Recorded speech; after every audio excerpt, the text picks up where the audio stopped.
কেমন আছো সবাই? সবাইকে edutube.com এ স্বাগত।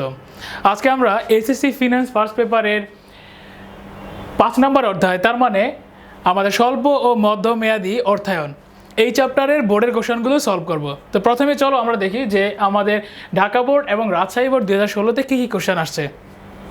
শুরু করা যাক। তো আমি সলভ করার আগে একবার কোশ্চেনটা তোমাদের টেস্ট পেপার থেকে পড়ে শোনাই। দেখো, এখানে বলা আছে, আমি প্রথমে ঢাকা বোর্ড 2016টা পড়ে শোনাই। 5 নম্বর কোশ্চেনটা যে মুন কোম্পানি লিমিটেড এর পণ্যের বার্ষিক চাহিদা 3000 একক। আচ্ছা, প্রতিটি ফরমায়েশ সম্পন্ন করতে ব্যয় হয় 500 টাকা, বহন খরচ একক প্রতি 12 টাকা। প্রতিষ্ঠানটির ধারে বিক্রয়কৃত পণ্যের মূল্য আদায় করতে গড়ে 65 দিন সময় লাগে। বাকিতে ক্রয়কৃত পণ্যের মূল্য পরিশোধ করে 45 দিনে। প্রতিষ্ঠানটির মজুদ পণ্যের গড় অবস্থান 35 দিন। বার্ষিক নগদ বহিঃপ্রবাহ 1 কোটি টাকা। প্রতিষ্ঠানটির ব্যবস্থাপক ন্যূনতম নগদ পরিমাণ 15 লক্ষ টাকা রাখার সিদ্ধান্ত নিয়েছেন। তাহলে এই কোশ্চেন থেকে আমরা যেই ইনফরমেশনগুলো পাই সেগুলো একটু লিখে রাখবো, যাতে আমার কোশ্চেনটা সলভ করতে সুবিধা হয়। তাহলে চলো দেখি। ফার্স্টে আমাদের বলা ছিল যে প্রতিষ্ঠানের বার্ষিক পণ্যের চাহিদা হলো 3 লক্ষ একক। তাহলে আমরা লিখে দিই যে বার্ষিক চাহিদা, দেখো আমি এখানে লিখে দিই যে বার্ষিক চাহিদা 3 লক্ষ একক।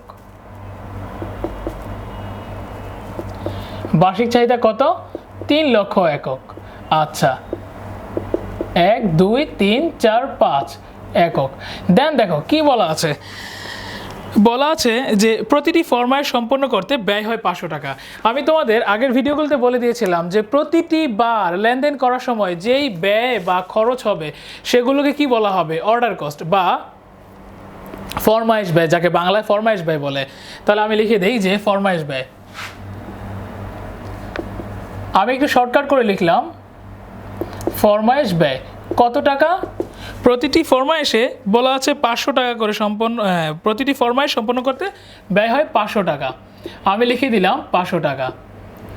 দেন কি বলা আছে দেখো, বহন খরচ একক প্রতি 12 টাকা। তাহলে এটা হলো আমাদের ক্যারিং কস্ট বা বহন খরচ। আমরা একটু লিখে নিই যে বহন খরচ, আমরা যা যা পাবো সবগুলো এখানে লিখে নিব। বহন খরচ 12 টাকা। আচ্ছা, তারপর কি দেয়া আছে দেখো, ধারে প্রতিষ্ঠানটির ধারে বিক্রয়কৃত পণ্যের মূল্য আদায় করতে গড় সময় হলো 65 দিন। তো আমাদের প্রথমে এগুলো বলা আছে, আমরা পরের অংশটা একটু পরে তুলব। তাহলে দেখো, ফার্স্টে বলা আছে ব্যবসায় ঋণ কি। দেখো, ব্যবসায় ঋণ কি। আমার এই 5 নাম্বার কোশ্চেনের বোর্ড প্রশ্নগুলো সলভ করার আগে, মানে তোমরা এই ভিডিও দেখার আগে যদি তোমরা এসএসসি ফিনান্স ফার্স্ট পেপার 5ম অধ্যায় এটা লিখে সার্চ দিয়ে আমাদের edutube.com এর সাইট থেকে লাইভ ক্লাস থেকে যদি তোমরা দেখো, তাহলে এই পুরো ভিডিওটা খুব ইজি হয়ে যাবে।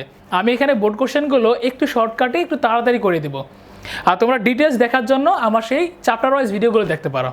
তাহলে দেখো, আমাদের এখানে বলা ছিল যে প্রথমে ব্যবসায় ঋণ কি। ব্যবসায় ঋণ কি, আমি ফার্স্টেই আমার ওই চ্যাপ্টারের ভিডিওগুলোতে বলেছিলাম যে ব্যবসায় ঋণ হলো ধারে ক্রয় বিক্রয় থেকে যে ঋণের উদ্ভব হয় তাকেই ব্যবসায় ঋণ বলা হয়। যেমন কি দেখো, আজকে আমি পণ্য বিক্রি করলাম, এখন পণ্য বিক্রি করে আমার টাকা ফেরত, মানে আমার পাওনাদারের কাছ থেকে দেনাদারের কাছ থেকে টাকা ফেরত হবো 20 দিন পর। তাহলে এই 20 দিনের জন্য আমার টাকা দরকার। তাহলে এই একটা ঋণ। আবার এই 20 দিনের জন্য যে আমার প্রোডাক্টগুলো কিনেছে সে এই 20 দিনের জন্য কোনো নগদ টাকা দরকার নাই। তার মানে কি, সে এই 20 দিনের জন্য টাকাটা অন্য কোনো খাতে ফাইন্যান্সিংয়ে ইউজ করতে পারে। এবার দেখো, খ নাম্বার কোশ্চেনে বলা ছিল মিতব্যয়ী ফরমায়েশের পরিমাণ বলতে কি বোঝো। দেখো, মিতব্যয়ী ফরমায়েশ কি। মিতব্যয়ী ফরমায়েশ হলো এমন সংখ্যক ফরমায়েশ বা এমন সংখ্যক পণ্যের জন্য এককের জন্য ফরমায়েশ প্রদান করা যেখানে আমাদের মোট বহন খরচ এবং ফরমায়েশ ব্যয় মিনিমাম হয় বা সর্বনিম্ন হয়। তাহলে কি ফরমায়েশ মিতব্যয়ী ফরমায়েশ হলো এমন পরিমাণ ফরমায়েশ যেখানে মোট খরচ সর্বনিম্ন হয়। দেখো, এইটাই আমরা 2 মার্কের জন্য একটু বেশি করে ডিটেলস লিখে দিব। দেন বলা আছে দেখো, উদ্দীপকে বর্ণিত প্রতিষ্ঠানের মোট মজুদ ব্যয় নির্ণয় করো। দেখো, মোট মজুদ ব্যয় মানে কি। মোট মজুদ ব্যয় মানে হলো যে টোটাল বহন ব্যয় প্লাস টোটাল ফরমায়েশ ব্যয়। তো আরেকটা খরচ আছে যেটা হলো আমাদের ক্রয় মূল্য। এখানে ক্রয় মূল্য বের করার কোনো ঝামেলা নাই, কারণ আমাদের এখানে একক প্রতি ক্রয় মূল্য বা ব্যয় দেয়াই নেই, তাহলে এটা বের করতে হবে না। এবার দেখো মোট মজুত পণ্যের ব্যয় যদি আমরা বের করতে যাই, তাহলে আগে আমাদের মিতব্যয়ী ফরমায়েশের পরিমাণ বের করতে হবে। দেখো তাহলে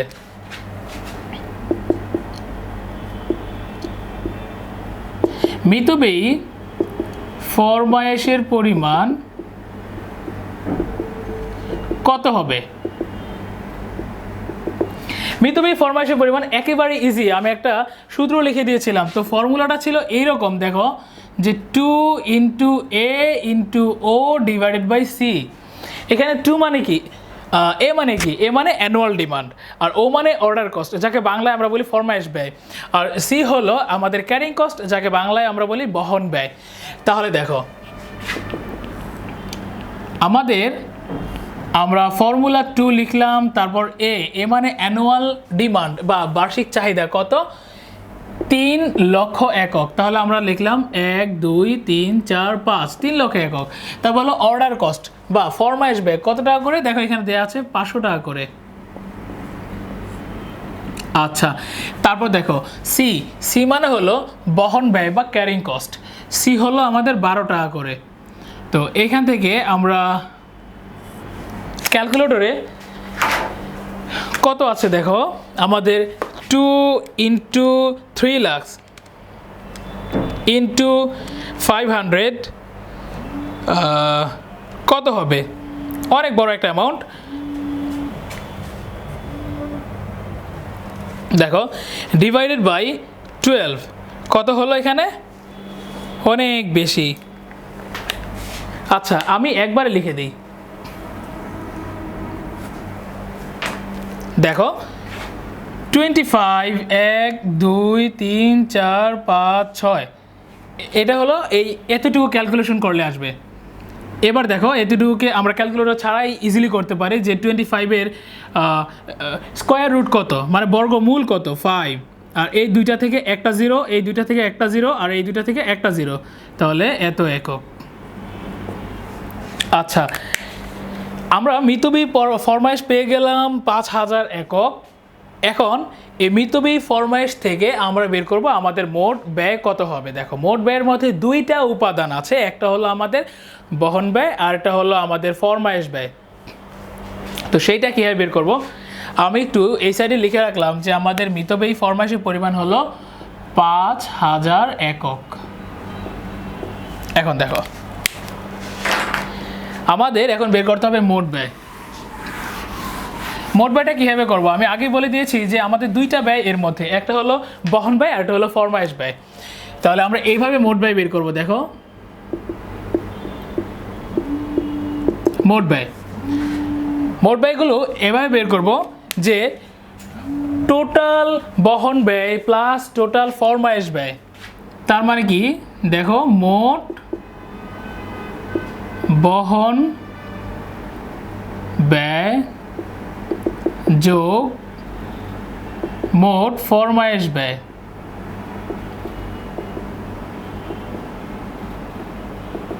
আচ্ছা, এবার দেখো এই ফর্মুলাটা আমি নিজেও এখনো মুখস্থ করিনি, তাহলে আমি কীভাবে জানবো। দেখো এই ফর্মুলা এমন একটা জিনিস যেটা আমাদের মুখস্থ করলে কয়েকদিনে বেশি আর মনে থাকে না, কিন্তু আমরা যদি এটা ভিতরে ঘটনাগুলো জানি যে এটা কিভাবে হলো কেন হলো, তাহলে কিন্তু আমরা ইজিলি জেনে যাব। জীবনে কোনো দিন আমরা a+b হোল স্কোয়ারের ফর্মুলা মুখস্থ করে পারি নাই, কিন্তু যখন আমি দেখছি যে না a+b হোল স্কোয়ার মানে কি a+b সাথে আবার আরেকটা a+b, তো এটাকে মাল্টিপ্লাই করলে কি হয় ওইভাবে যদি মনে রাখি তাহলে খুব ইজি হয়ে যায়। দেখো এখানেও ঠিক একই অবস্থা।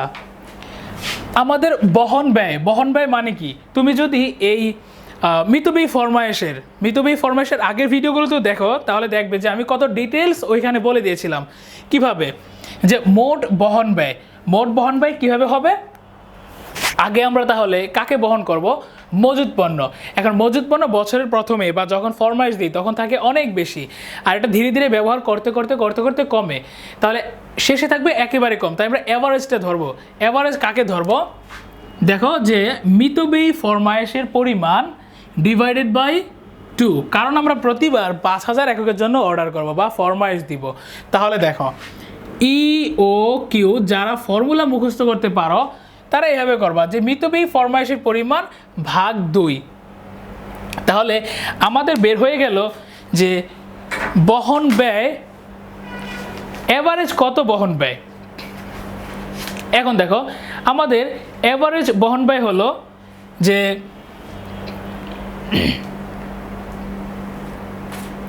দেখো আমাদের এভারেজ বহন ব্যয় হলো এটা বের করলাম।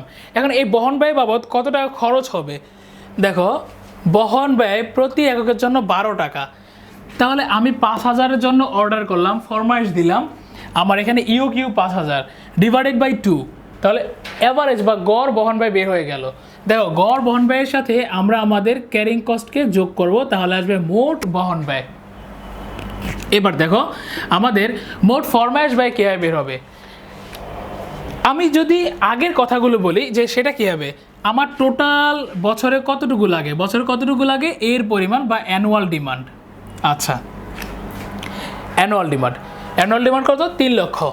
আমি প্রতিবার 500 এককের জন্য অর্ডার করব। 500 একক হলো আমাদের ই ও কিউ বা ইকোনমিক অর্ডার কোয়ান্টিটি। দেখো এই ইকোনমিক অর্ডার কোয়ান্টিটি দিয়ে অ্যানুয়াল ডিমান্ডকে ভাগ করব, তাহলে আমি বের করতে পারবো যে কতবার আমার অর্ডার করতে হবে, তার মানে ফরমাইশ হবে কতটি সংখ্যায়। আচ্ছা ধরো ফরমাইশ হইলো আমাদের 100টা। এখন এই 100টাকে ফরমাইশ ব্যয় কত, 500 টাকা করে। তাহলে ফরমাইশ ব্যয় মানে জন্য কি, ক্যারিং কস্ট মানে সি, আর অর্ডার কস্ট মানে ফরমাইশ ব্যয় সেটা হলো ও। তাহলে আমরা ও দিয়ে মাল্টিপ্লাই করব। এবার দেখো আমরা যদি এখানে ভ্যালুগুলো বসিয়ে দিই একেবারে খুব ইজিলি আমরা ম্যাথটা সলভ করে ফেলতে পারবো। তাহলে আমাদের ইও কিউ কত, ইও কিউ ছিল 5000 একক। আচ্ছা ডিভাইড বাই 2 ইন্টু সি মানে কত, বহন ব্যয় 12 টাকা, হয়ে গেল আমাদের মোট বহন ব্যয়। এখানে এ হলো অ্যানুয়াল ডিমান্ড 1 2 3 4 5, ইউ কিউ মানে ইকোনমিক অর্ডার কোয়ান্টিটি বা মিতব্যয়ী ফরমায়েশ সংখ্যা কত, 5000। আচ্ছা ইন্টু ও মানে অর্ডার কস্ট মানে ফরমায়েশ ব্যয় কত, 500 টাকা। আচ্ছা এখানে আমরা টাকা লিখব। দেখো আমি এখানে ভিডিওগুলোতে তোমরা খেয়াল করলে দেখবে যে সবসময় ডিজিটগুলো আমি ইংলিশে লিখতে পারি, তো এরকম না যে তোমাদেরও ইংলিশে লিখতে হবে, তোমরা ইংলিশেও লিখতে পারো বাংলা লিখতে পারো। আচ্ছা তো আমি ক্যালকুলেশন করে দেখি যে আমাদের ফার্স্টে কত হবে, 5000 ভাগ 2 গুণ হলো 12, তাহলে আসবে 30,000।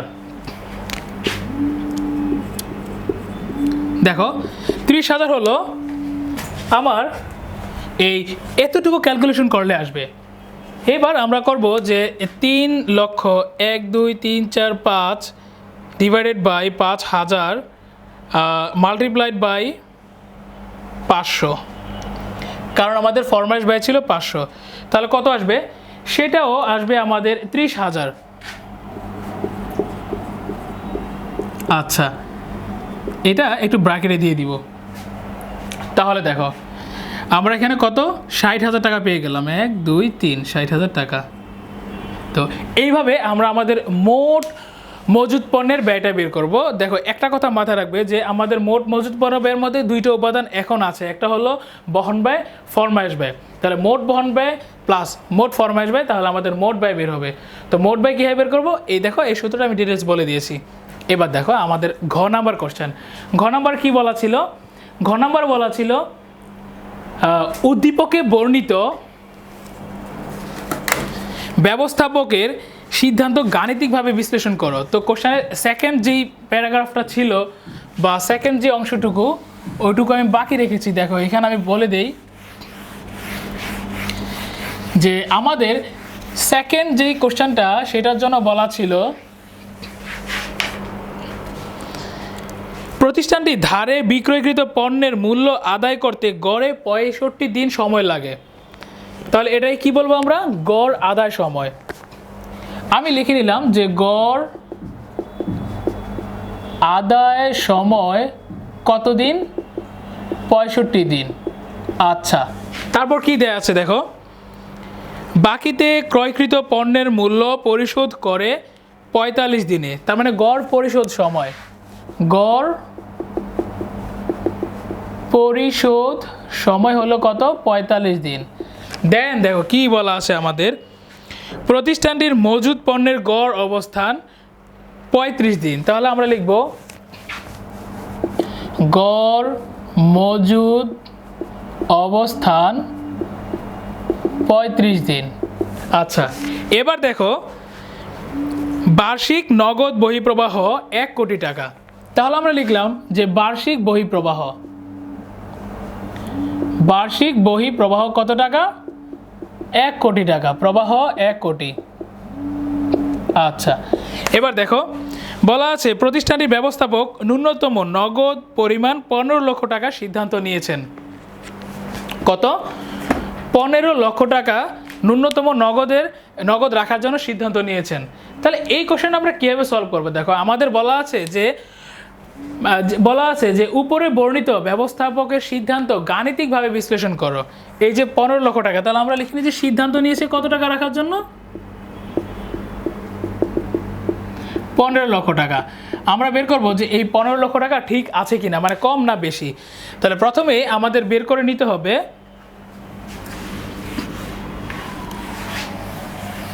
নগদ রূপান্তর চক্র। দেখো নগদ রূপান্তর চক্র কীভাবে বের করব? আমাদের ফর্মুলা ছিল এরকম যে নগদ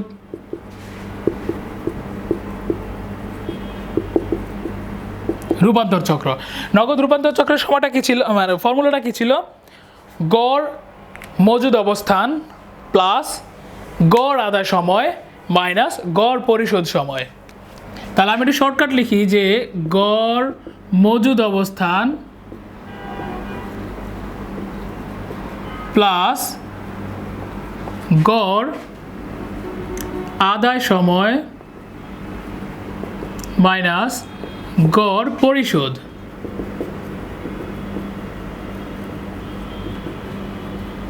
আচ্ছা, এই ছিল আমাদের ফর্মুলা। এবার দেখো গড় মজুদ অবস্থান কত দিন? গড় মজুদ অবস্থান হলো 35 দিন, আমি লিখে নিলাম 35 দিন প্লাস গড় আদায় সময় কত দেওয়া আছে? গড় আদায় সময় বলে দেওয়া আছে 65 দিন মাইনাস গড় পরিশোধ সময় হলো 45 দিন। তাহলে আমাদের এটা বের হবে দিনে, অ্যান্সারটা বের হবে দিনে। তাহলে কত হবে দেখো, আমরা ক্যালকুলেটর করে নিতে পারি যে 35 প্লাস 65 মাইনাস 45 কত আসবে? 55 দিন। তাহলে আমাদের বের হবে দেখো 55 দিন। এটা হলো নগদ রূপান্তর চক্র 55 দিন। তার মানে কি? নগদ টাকা আমার প্রতি 55 দিন পর পর রাখার দরকার হয়। এই একটু খেয়াল করবে, নগদ রূপান্তর চক্র থেকে আমরা নগদ আবর্তন বের করব। হ্যাঁ, তো নগদ আবর্তনটা আমি একটা ফর্মুলাকে লিখে দিই, যেটা তোমাদের বই থেকে আমি হুবহু লিখবো। আমি যা কিছু এখানে লিখি তোমাদের টেক্সট বইটা থেকেই হুবহু লিখবো। তোমরা যদি কখনো কোথাও প্রবলেমে পড়ো আমার ভিডিওগুলো দেখবে, পাশাপাশি তোমাদের ইন্টারের ফিনান্সের টেক্সট বইটাই দেখবে। কারণ আর যাই করো যে টেক্সট বইটাই মেন। তাহলে আমরা দেখি যে নগদ আবর্তন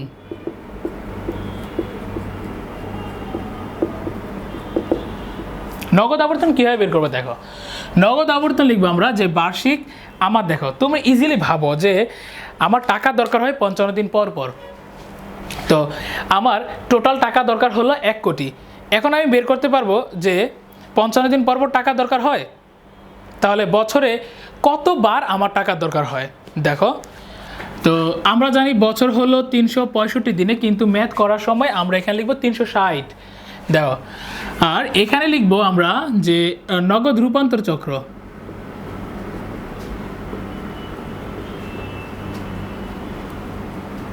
আচ্ছা, তাহলে আমাদের 360 আর নগদ রূপান্তর চক্র ছিল 55, এটা ক্যালকুলেশন করলে 12 আসবে, কারণ আমরা জানি আমাদের যেই কোশ্চেনে আবর্তন বলা থাকে সেটার অ্যান্সার আসে 12।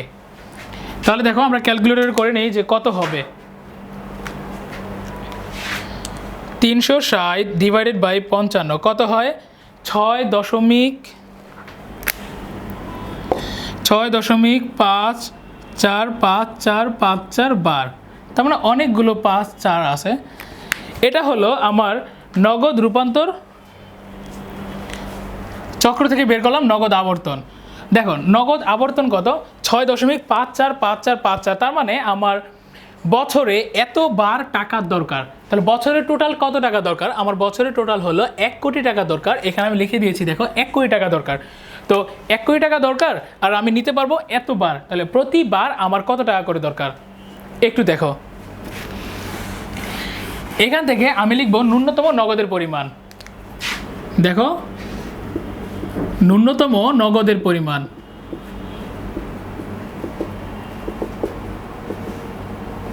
কত হবে? আমার দরকার টোটাল 1 কোটি, তাহলে আমি লিখে নিলাম যে 1 কোটি টাকা। আর টোটাল কত বার? 6.545454 বার। এখানে তাহলে আসবে টাকা। এবার আমি ক্যালকুলেশন করে বলে দিতে পারবো যে প্রতিবার আমার কাছে ন্যূনতম মিনিমাম কতটুকু টাকা রাখতে হবে। দেখো আমরা 1 কোটিকে ভাগ দিব 6.5454, কত আসবে? দেখো এখানে আসছে 15,27,700, মানে 77.9, তাহলে 778 লিখলাম এত টাকা। তাহলে আমার কাছে মিনিমাম 15,27,778 টাকা থাকতে হবে। কিন্তু আমাদের কোশ্চেনে কি বলা আছে? প্রতিষ্ঠানটির ব্যবস্থাপক ন্যূনতম নগদ পরিমাণ 15 লক্ষ টাকা সিদ্ধান্ত নিয়েছেন, যা ঠিক নেই, আমাদের আরেকটু বেশি রাখতে হবে। এটা হলো আমাদের অ্যান্সার। তাহলে আজকে এই পর্যন্তই। এরপরে আমরা সলভ করবো আমাদের রাজশাহী বোর্ড 2016 কোশ্চেন। সে পর্যন্তই তোমরা অবশ্যই আমাদের সাথে থাকবে।